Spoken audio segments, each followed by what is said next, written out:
서로 인사합시다. 잘 오셨습니다. 축복합니다. 주의 이름으로 환영합니다. 인사도 가겠습니다. 잘 오셨습니다. 축복합니다. 우리 주의 이름으로 축복합니다. 환영합니다.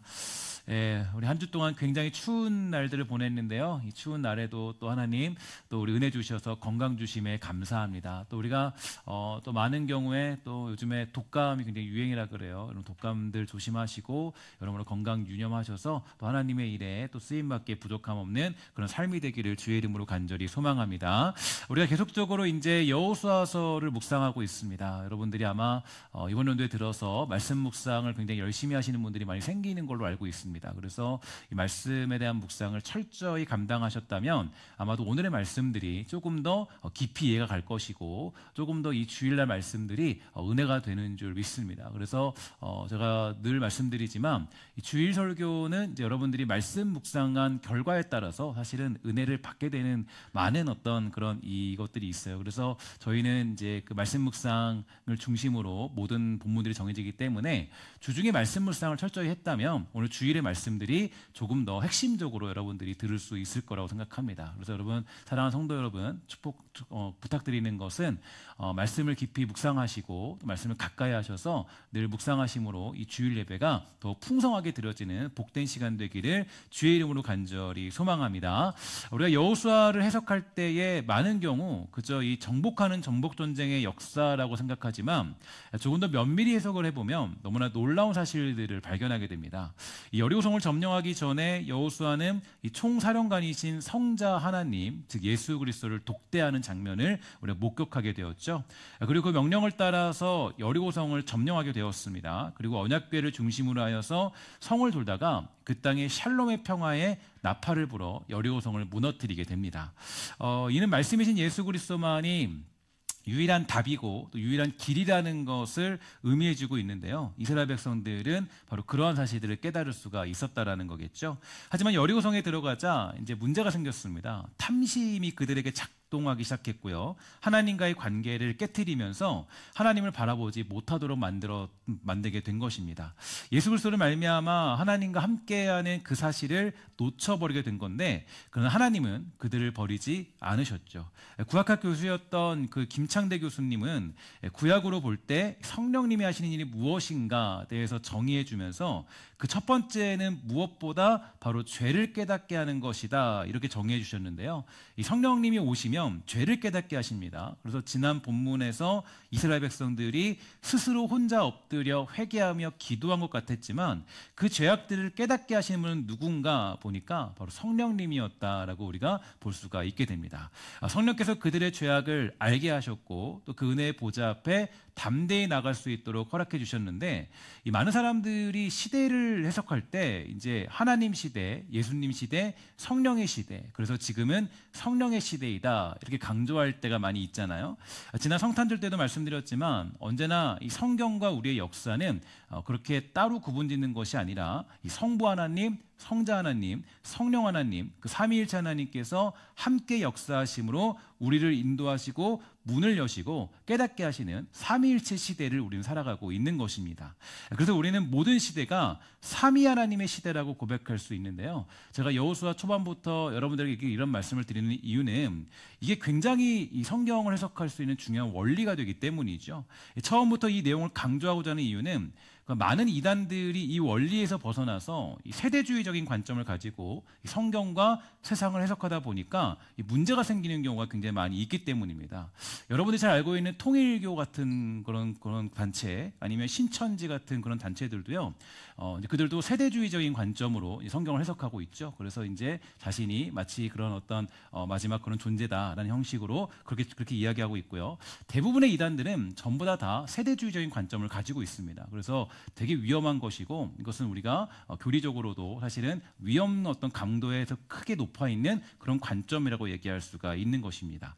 어쨌든 이 제대로 된 신학을 가지고 말씀을 묵상하고 삶으로 살아내는 것은 무엇보다 중요하다라고 얘기할 수 있는데요. 그런 의미에서 오늘 제가 여러분들에게 이 배포해드리는 방학 숙제가 있습니다. 뭐냐면 이 보면 이 교리를 쓰다라는 책인데요. 이 책은 이제 저희들이 이제 늘 교리를 이렇게 옆에다 두고 그 다음에 이 옆에다가는 여러분들이 쓰시면 됩니다. 지난번에는 만년필처럼 그러니까 그 펜글씨 연습처럼 쭉 써서 펜글씨 연습을 했는데 의견을 들어보니까 거기에 쓰려니까 너무 힘들다 그러더라고요. 그래서 여러분들이 옆에 보시면서 이 교리를 쓰면서 그렇게 여러분들이 다시 한번 신학을 해석할 때, 성경을 해석할 때 이 교리를 중심으로 성경을 해석해야 되는구나라는 걸 깨닫게 된다면 굉장히 큰 유익과 은혜가 있게 되는 줄 믿습니다. 그래서 성경을 해석할 때 우리가 이 교리가 잡혀 있지 않으면요 절대로 성경을 제대로 해석할 수가 없게 돼요. 그래서 되게 여러분 중요한 것이니까요. 이 교리를 여러분들이 직접 쓰면서 교리를 여러분들의 마음에 새기고 또 머리에 새겨서 성경을 정말 풍성하게 여러분 깨닫게 되는 복된 은혜가 있게 되기를 주의 이름으로 간절히 소망합니다. 이제 오늘 본문을 보면요 8장 1절에서는 이렇게 가르쳐주고 있습니다. 여호와께서 여호수아에게 이르시되 두려워하지 말라 놀라지 말라 군사를 다 거느리고 일어나 아이로 올라가라. 보라 내가 아이 왕과 그의 백성과 그의 성읍과 그의 땅을 다 내 손에 넘겨주었다. 이렇게 말씀하시는 하나님의 음성이 들려지고 있습니다. 하나님은 군사를 다 거느리고 일어나서 이제 아이로 올라가라 이렇게 말씀하시는데요. 사실 그 앞에 이제 이스라엘의 엉터리 정탐꾼들은 이 3천 명만 보내면 된다라고 그렇게 보고한 적이 있었습니다. 하나님은 모든 병력을 다 투입하라고 말씀하시고 계세요. 그런데 그 전에 있던 정탐꾼들은 3천 명만 보내면 이길 거예요 라고 얘기한 것을 여러분 기억하고 있죠. 여기에는 두 가지 이유가 있는데 먼저는 이 정탐꾼들의 보고가 굉장히 잘못되었다라는 것을 알 수가 있게 돼요. 이 정탐꾼들은 이미 이 불신앙적인 모습으로 3천 명만 올라가면 된다라고 그렇게 보고했지만 25절을 보면 아이성에는 이미 몇 명이 있었어요? 1만 2천 명이 있었다라는 것을 볼 수가 있게 됩니다. 그러니까 여호수아는 정탐꾼의 분석 자체를 버리고 새롭게 작전을 변경한 것을 알 수가 있게 되죠. 두 번째로 이렇게 했던 이유는 이 최선을 다해 싸우라고 명령하신 건데요. 이제는 오히려 1차 승리를 거두고 교만해져 있는 아이성의 그런 교만함을 이용해서 이스라엘을 승리하게 하시기 위함이었다는 걸 알 수가 있게 됩니다. 이스라엘 백성들의 교만도 버려라 이렇게 얘기해주고 있는데요. 이 정탐꾼들은 왜 앞에서 2,000명에서 3,000명만 올라가도 반드시 이길 것이다 라고 그렇게 보고하게 된 걸까요? 이미 그들의 마음에는 이 여리고성을 점령했던 우쭐한 오만과 교만이 자리 잡게 되었기 때문이죠.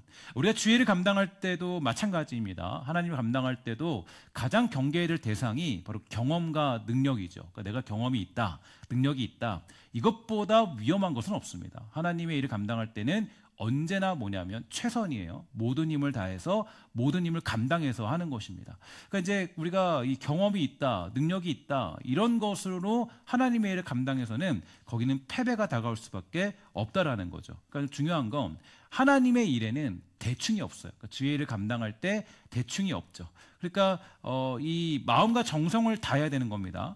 신앙생활의 가장 큰 위험 요소는 바로 안주함으로 임한 교만과 오만이 되는데 이 문제는 결국에 실패를 만들고 문제를 일으킬 수밖에 없다라는 거예요. 이 자기 희생과 헌신이 필요한 것입니다.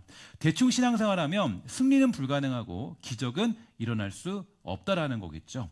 이 오만함과 교만함은 굉장히 무섭습니다. 이 교만은 결국에 사람을 망하게 만들고요. 오만함은 실패와 절망을 불러오는 지름길과 같은 것입니다.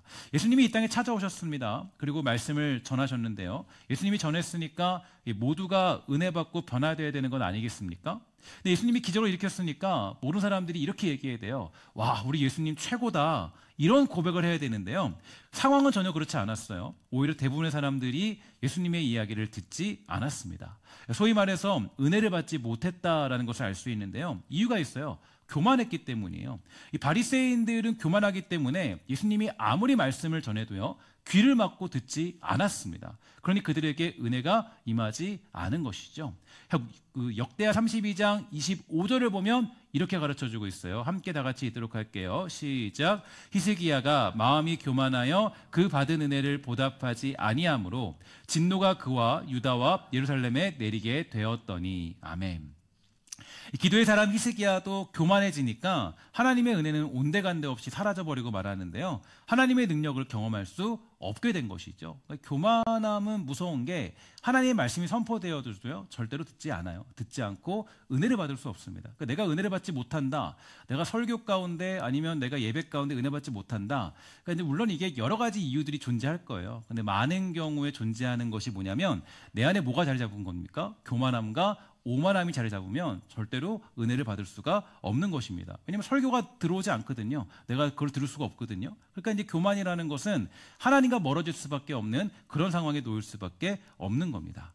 일반적인 사회에서도 교만이라는 것은 경계해야 될 대상 1호라고 많은들 얘기하는데 최근에 한 책을 보니까 이런 얘기가 있어요. 교만한 사람보다 겸손한 사람을 회사에 채용해야 될 이유에 대해서 설명한 것을 본 적이 있는데요. 이 교만한 사람의 특징은 진짜 잘났고 성과도 잘 내고 일도 잘하는 사람들이 많이 있다라고 합니다. 근데 문제는 난 다 알아. 내가 정답이야. 내 말대로 해봐. 내가 해봤는데 그거 안 돼. 거봐. 내 말대로 하니까 되잖아. 내 말대로 하면 된다니까 라고 말하는 것입니다. 즉 언제나 자신이 완벽하다고 생각해서 자신이 최고여야 하고 자신보다 뛰어난 사람을 용납하지 않으려고 한다는 거예요. 그런 사람이 자신과는 다른 강점에 있는 사람이 나타나면 과연 어떻게 행동하게 될까요? 나보다 더 많이 알아? 해봤어? 성과 냈어? 심지어는 내가 더 나이가 많은데 이런 질문을 던지면서 그 사람보다 자신이 더 뛰어난 것만 찾게 되더라는 겁니다. 그리고 자신이 더 뛰어나다는 그것으로 상대를 누르기 시작하기 때문에 그런 사람을 채용하는 것은 너무나 불행한 일이라고 그렇게 가르쳐주고 있다는 거죠. 예수님도 그랬습니다. 이 땅에 오셔서 말씀을 전합니다. 선포하십니다. 말씀이 다 맞아요. 틀리지 않아요. 근데 바리새인들이나 유대인들은 인정하기 싫은 거예요. 자기들이 인정받아야 되고 자신이 최고의 신앙인이 되어야 되기 때문인데요. 그래서 그들은 예수님이 이 땅에 오셔도 전혀 깨닫지 못하고 은혜를 받지 못하는 것입니다. 이스라엘이 아이성 전투에서 패배한 결정적인 이유도 사실 교만함 때문이었습니다. 물론 모형론적으로 이 전투의 패배를 해석할 수 있겠지만 그때 뼈아픈 어떤 그런 패배, 실패는 바로 이스라엘 백성들의 교만함 때문이었죠. 교만함이 결국 죄악의 실패와 죄악에 노출되게 만드는 상황을 만들 수밖에 없던 것입니다. 그런데 이제 반대가 되었어요. 오늘 전투의 패배자 아이성 사람들, 그들이 교만해지기 시작합니다. 이제 그들은 교만함에 빠져서 패배의 길로 접어들고 있는데요. 여호수아와 이스라엘 군사들은 밤새도록 길갈에서부터 아이성까지 행군하게 되었고 여호수아는 그중에 3만 병력을 아이성 서편 뒤에 매복시키게 됩니다.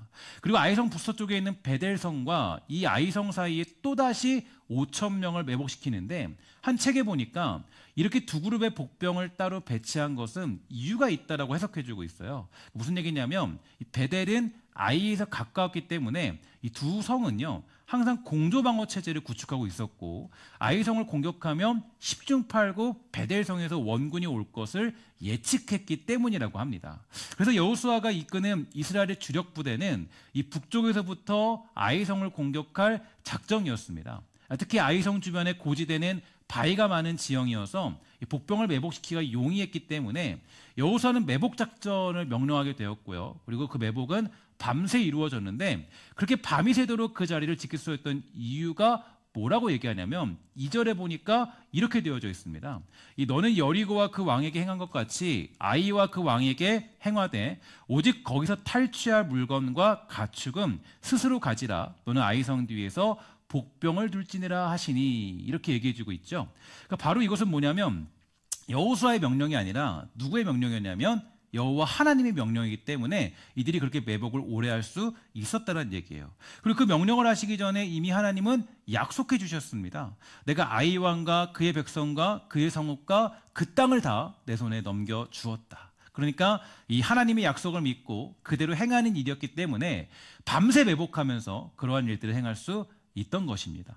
이런 것을 보면은 보이는 양상은 여리고 전투와는 달라도요, 이 승리의 방법과 원칙은 전혀 다르지 않습니다. 하나님의 말씀, 그의 명령, 가르쳐 주신 원칙에 따라서 그들은 아이성의 전투를 승리로 이끌 수 있었는데, 그러므로 우리는 이 어떠한 일이라도 하나님께 묻고 하나님의 뜻을 따르는 것을 멈추지 말아야 돼요. 주님께서 주신 말씀을 깊이 묵상함으로써 하나님의 뜻을 쫓아가는 일에 모든 마음과 행동을 쏟을 필요가 있는 것입니다. 그게 바로 우리가 승리하는 방법이기 때문이에요. 이스라엘 백성들은 명령을 기억하면서 매복하며 밤새 기다렸습니다. 우리에게도 이런 기다림의 시간들이 필요합니다. 하나님의 일을 너무나 조급하게 생각해서는 안 된다는 거예요. 하나님의 때가 있고 우리는 그때를 사모하면서 엎드려 기도할 필요가 있는 것입니다. 이 송태근 목사님에 의하면 이 매복 작전에 대해서 회개하는 시간이 있었다라고 정해주고 있는데요. 일단 8장 전체에서 이 매복과 복병이라는 말이 무려 10번 넘게 나오고 이 두 단어가 히브리어로 아라브라는 단어가 사용되었다 그래요. 근데 이 아라브라는 단어가 7장 6절에 보면 이렇게 사용되었습니다. 잘 보세요. 여호수아가 옷을 찢고 이스라엘 장로들과 함께 여호와의 궤 앞에서 땅에 엎드려 머리에 티끌을 뒤집어 쓰고 저물도록 있다가 이렇게 되어져 있는데, 여기서 보면 이스라엘 장로들이 땅에 엎드렸다라고 되어 있는데 이것은 어떤 자세와 동일하냐면 바로 매복하는 자세와 동일하다는 겁니다. 그리고 이 티끌이라는 말이 히브리어로 아라브라고 되어 있는데요. 이것은 무슨 얘기냐냐? 땅의 흙처럼 되었다, 이런 의미가 여기 담겨져 있는 거예요. 그러니까 이들이 매복했다라는 것은 바로 하나님께 엎드려서 땅의 흙처럼 되어 굽으려 기다리는 시간을 가졌다라는 것을 가르쳐주고 있는 거죠. 그러니까 이 매복의 시간이 그냥 이 시간을 가진 것이 아니라 그들 안에 있던 교만함을 몰아내고 오직 하나님만을 의지하던 회개의 시간을 이스라엘 백성들은 가지게 되었고, 그 교만의 밤이 지나게 되니까 아침이 밝자 이스라엘의 군사들은 그렇게 군사들의 공세가 시작되었습니다. 그러자 아이성 사람들이 발끈하여서 군사를 모두 이끌고 성에서 뛰쳐나왔고요. 이스라엘 백성들을 후퇴하면서 도망치기 시작하죠. 바로 그때 성 서쪽에 매복하고 있던 3만 명의 이스라엘 복병이 아이성을 점령해 버립니다. 결국에 아이 사람들은 양쪽으로 공격을 받게 되어서 12,000명에 달하는 아이성 사람들은 이스라엘의 군의 칼에 전멸당하고 말게 되었습니다. 그들을 도우러 오던 베데생 군사들도요, 중간에 매복하고 있던 5,000명의 이스라엘 복병에 의해서 전멸당했고 이스라엘의 완벽한 승리가 찾아올 수 있던 것이겠죠. 결국에 이제 이 승리의 원인이 뭐냐? 여러 가지 어떤 작전도 있었고 많은 것들이 있었겠지만 이 승리의 원인은 어디 있었냐면 교만함을 몰아내고 또 오직 하나님만을 의지하면서 엎드려 겸손히 주님을 따르던 그들이 승리할 수 있게 된 것입니다. 18절에 보니까 이렇게 되어져 있습니다. 다 같이 있습니다. 시작. 여호와께서 여호수아에게 이르시되 내 손에 잡은 단창을 들어 아이를 가리키라. 내가 이 성읍을 내 손에 넘겨주리라. 여호수아가 그의 손에 잡은 단창을 들어 그 성읍을 가리키니. 아멘. 또 여기서 보면은 승리의 원인이 또 나오는데요. 이 교만함을 버렸던 것이 승리의 첫 번째 원칙이라면 또 한 가지 중요한 원칙이 있는데, 여호수아가 바로 이 손에 잡은 단창을 이렇게 들고 이 전쟁 끝까지 이 단창을 들고 있었다라는 내용이 담겨져 있어요. 이게 좀 재밌는 사실이 있더라고요. 어떤 내용이냐면 여호수아가 이 단창을 든 그 손을 계속 들고 있었다라는 이 기사는요, 두 가지의 큰 의미가 담겨져 있습니다.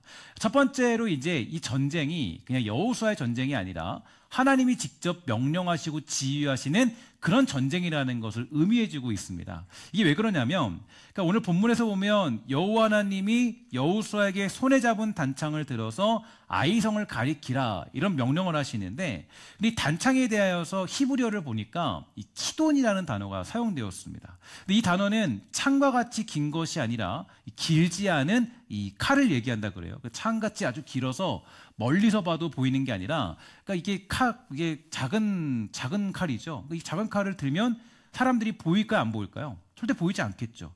그러니까 이 매복해 있는 병사들이 여호수아가 단창을 들었다고 해서 그 단창을 볼 수 있는 확률은 굉장히 낮다라고 얘기할 수가 있는 것입니다. 그러면 어떻게 매복해 있던 병사들은 여호수아의 명령을 따라서 확 일어나가지고 갑자기 매복해서 공격하고 그 명령을 따를 수 있었을까? 그것은 뭐냐면 바로 그 여호와 하나님께서 직접적으로 백성들에게 명령을 내리셨다라는 의미가 담겨져 있다라는 거죠. 다시 말해서 이제 모든 전술과 공격 시기 또 모든 것들에 관여하고 간섭했던 분이 여호수아가 아니라 누구냐면 바로 여호와 하나님께서 이 모든 전쟁을 간섭하셨고 그 모든 전쟁의 진두지휘 명령을 내렸다는 것을 성경은 가르쳐주고 있는 것입니다. 그래서 모든 전술과 공격 시까지 여호와 하나님께서 직접적으로 이 전투에 관하여 지휘하시고 주도하고 있음을 보여주고 있는 것이겠죠. 그래서 여호와 하나님이 아이성 전투의 총지휘관이시라면 여호수아는 지휘관의 부하 역할을 감당한 것뿐이라는 것을 보여주는 게 이 단창을 들었던 모습이라고 가르쳐주고 있습니다. 두 번째로 이제 이 단창을 들었던 것이 어떤 걸 상징하고 있느냐, 여러분 기억할 수 있는데요. 아말렉과의 전투를 상징하는 것이라고 해석해주고 있습니다. 그러니까 이제 출애굽기 17장에 보면은 그 르비딤 광야에서 아말렉과 싸울 때 이 모세와 아론과 훌이 산 꼭대기에 올라와서 이 모세의 손이 올라가면 어떻게 됐습니까? 그 전쟁이 이기고 또한 내리면 어떻게 돼요? 졌죠. 똑같은 장면이에요. 이 장면이 똑같은 장면인데, 근데 그때 좀 신기한 게 그때 실전에서 싸우던 사람이 누구였어요? 여호수아였죠. 그러니까 모세가 이제 손을 들어 기도했고 그 싸움은 누가 벌였습니까? 여호수아가 싸우고 있었어요. 그러니까 그때 실전에서 싸우던 군대 장관이 바로 여호수아였는데, 근데 지금은 여호수아의 명령대로 손에 단창을 들고 아이성 쪽을 가리킨 것은 철저하게 하나님을 의지한다는 행동이 여기에 담겨져 있는 것입니다. 그래서 이 백전노장 여호수아의 기도의 손이 올라갔고 승리하게 된 거죠. 그러니까 이제 지금 여기서 이 단창을 들었다는 것은 결국에 모세가 그 전쟁 때 기도했던 것처럼 똑같이 구한 거예요. 여호수아도 하나님 앞에 기도하니까 그 기도 가운데 승리가 임했다라고 성경이 가르쳐주고 있는 것입니다. 그런 그가 기도의 자리를 굳건히 지키게 되니까요, 여호수아는 아주 놀랍게 쓰임받게 되었는데요.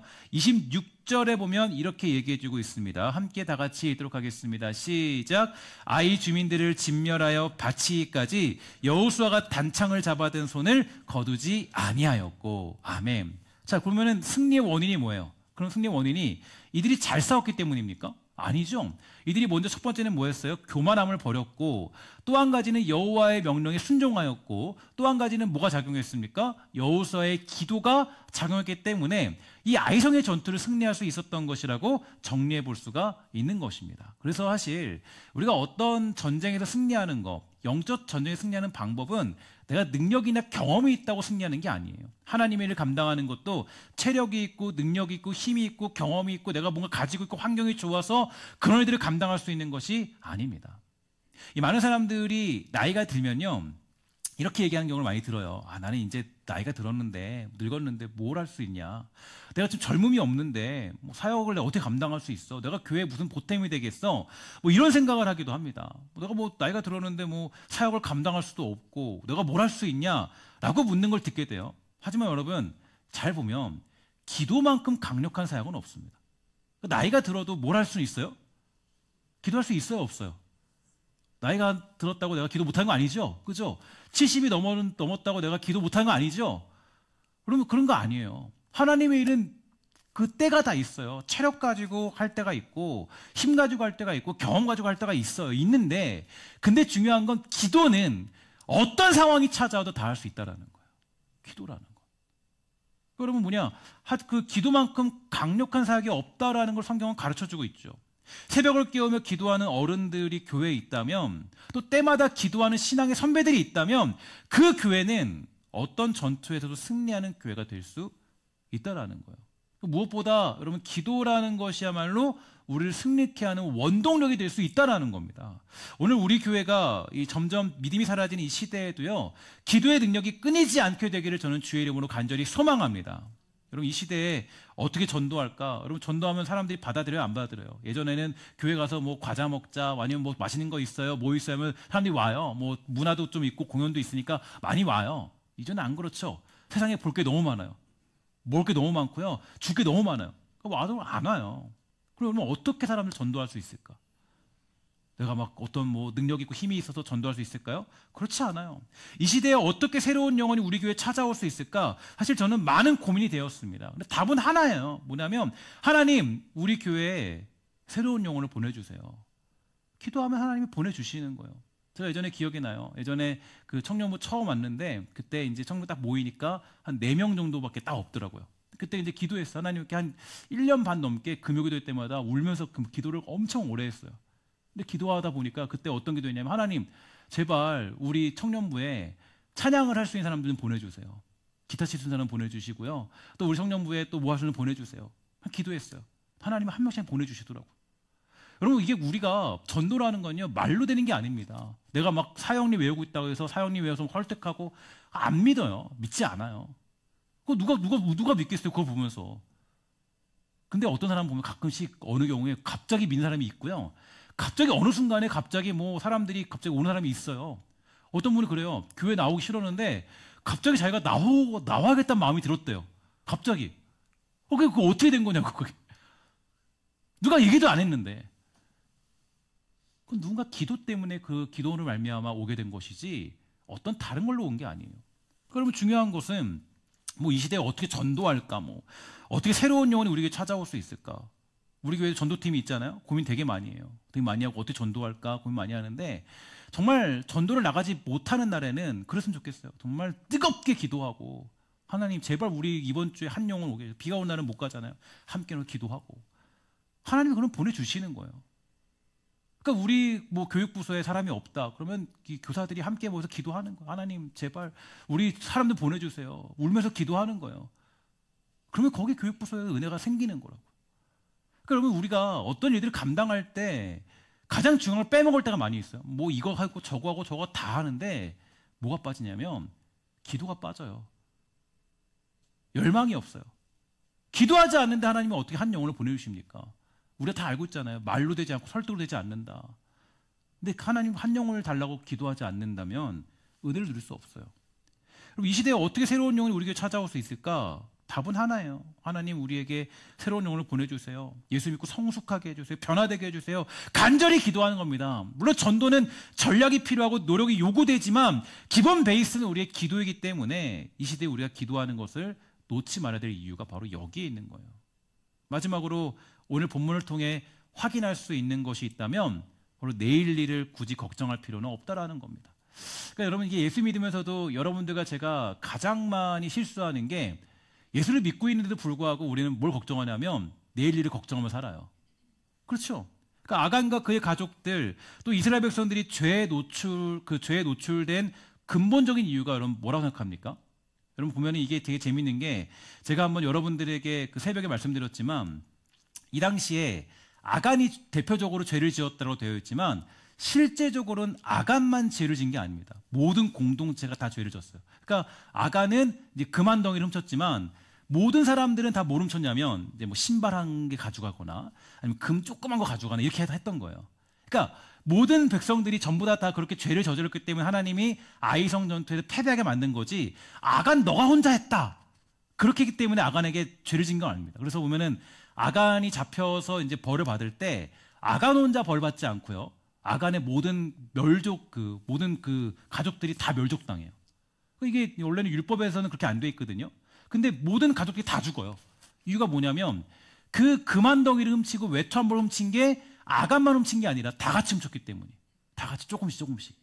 그러면 이제 이게 중요한 게 왜 과연 그 사람들이 그 어떤 물건을 훔치고 왜 그렇게 그 여리고성이 무너졌을 때 하나님이 다 진멸하려고 했는데 왜 과연 그들은 그런 것들을 이렇게 훔치려는 마음이 들었을까? 이유가 있어요. 뭐냐면 이전에 그 유월절을 드리면서 하나님이 뭐라 그랬냐면 이렇게 얘기했습니다. 야 이제 유월절이 들었으니까 너희들이 이제 내가 만나를 끊겠다.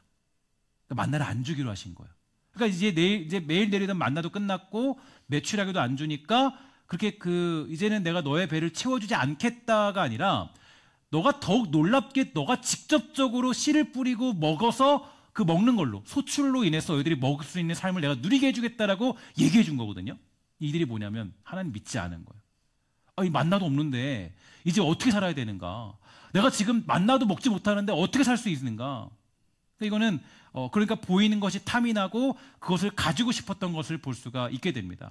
하지만 오늘 본문을 보면 너무 놀라운 하나님의 뜻이 나타나요. 2절에 보니까 이렇게 되어 있습니다. 함께 다 같이 읽도록 하겠습니다. 시작. 너는 여리고와 그 왕에게 행한 것 같이 아이와 그 왕에게 행하되 오직 거기서 탈취할 물건과 가축은 스스로 뭐하라 그래요? 가지라. 보세요.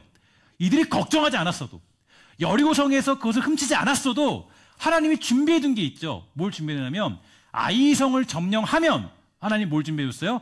거기에 있는 것을 다 스스로 가질 수 있다라고 이미 준비해 두셨습니다. 27절 함께 다 같이 읽도록 하겠습니다. 시작. 오직 그 성읍의 가축과 노력한 것은 여호와께서 여호수아에게 명령하신 대로 이스라엘이 탈취하였더라. 아멘. 하나님이 바로 그들에게 입고 먹고 마실 수 있는 것을 준비해 두신 겁니다. 근데 우리는 걱정해요. 하나님 믿으면서도 야, 하나님께 내가 이거 11조 드리면 나 돈도 없는데 어떻게 드릴까?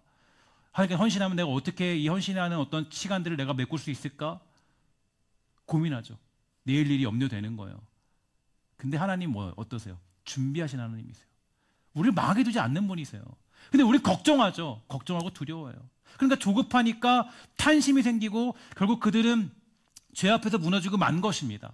그래서 우리는 언제나 어떤 순간에도 하나님의 뜻, 그분의 계획을 믿는 믿음이 중요한 거예요. 내 계획과 생각, 판단으로 주어진 일들을 판단하지 말고 참고 견디고 이해하는 것이 중요합니다. 그렇지 않으면 꼭 문제가 생길 수밖에 없다라는 거예요.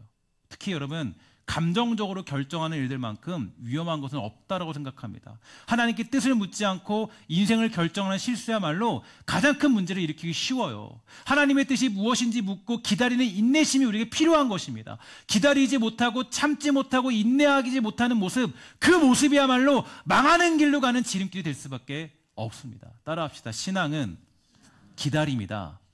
따라합시다. 신앙은 인내입니다. 신앙은 기다리는 거예요. 조급하게 마음 먹지 마세요. 내일 당장 내가 먹을 것이 없다고 해서 두려워하지 마세요.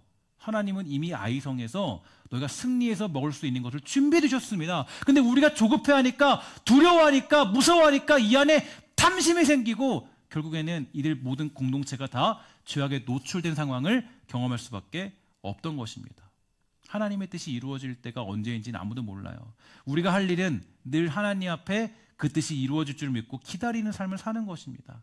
우리 주님은 하루가 천년 같고 천년이 하루 같은 분 아니겠습니까? 그러나 피조물인 우리가 해야 될 일은 그러한 하나님을 믿으면서 기다리는 삶을 살아가는 것입니다. 그러한 기다림 속에도 여전히 하나님의 뜻을 붙잡고 살아가는 저와 여러분, 우리 시사 살아가는 신성의 모든 권속들 다 되시기를 주의 이름으로 간절히 부탁을 드리겠습니다. 지금 상황이 이해가지 않아도요, 지금 조금 부족해도, 내일이 걱정되고 미래가 불안해도 하나님의 뜻이 있음을 믿고 하나님의 때를 기다리십시오. 하나님은 우리를 먹이시고 입히시며 채우시는 선한 목자 되십니다. 오늘 그 선한 목자의 심, 그분과 동행함으로 모든 걱정을 잠재우고 기쁨의 소망을 누리며 살아가는 신성의 모든 권속들, 살아가는 주의 백성들 다 되시기를 주의 이름으로 간절히 부탁을 드리겠습니다. 기도하겠습니다. 하나님 감사합니다. 이 땅 살아갈 때 우리를 불러주시고 우리가 하나님 주의 백성으로 살아가게 하시니 감사합니다. 하나님을 믿고 살아감에도 불구하고 때로는 우리는 하나님 너무나도 내일 일을 두려워할 때가 많이 있습니다. 하나님 내일 일을 두려워하지 아니하고 언제나 하나님의 뜻을 바라며 구하며 기도할 줄 아는 복된 성도가 될 수 있도록 주여 돌보아 주시옵소서. 때로는 힘들고 어렵다 할지라도, 때로는 미래가 보이지 않는다 할지라도 나의 감정대로 해결하지 아니하고 하나님의 뜻대로 해결하며 나아가는 복된 성도가 될 수 있도록 주여 돌보아 주시옵소서. 모든 말씀 예수님의 이름으로 간절히 기도합니다. 아멘.